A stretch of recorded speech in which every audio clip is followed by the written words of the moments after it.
This was an emotionally charged ceremony, flagged by parents who lost children in the Sandy Hook massacre. Connecticut's Governor Daniel Malloy officially signed the new measures into law.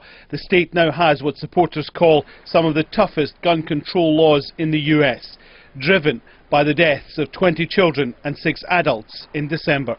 Hopefully that is some measure of comfort to the victims of Newtown. I think we owed it to them to take this seriously. I think a majority of the people had recognized that a tipping point had been reached, that we were ready for rational, common sense changes to our current gun laws. The new measures include better background checks, a ban on assault weapons and a ban on magazines with more than 10 bullets.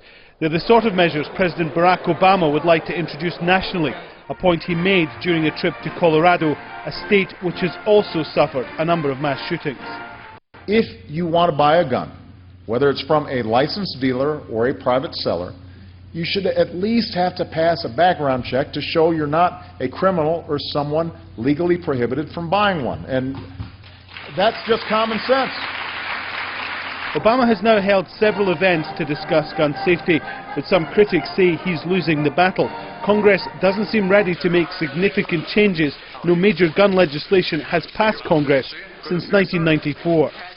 Almost every opinion poll says that the majority of Americans are in favour of better background checks for those who want to buy guns, and also a restriction on the number of bullets a gun can fire each time it's loaded.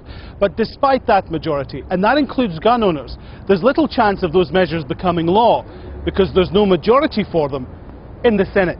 If members come back from 2 weeks of Easter break and they've heard from their constituents and they're beginning to wonder if maybe they will lose more votes if they support the NRA than the other side, I think there's some chance of change. A new report just published suggests states with the weakest gun laws also suffer more gun violence.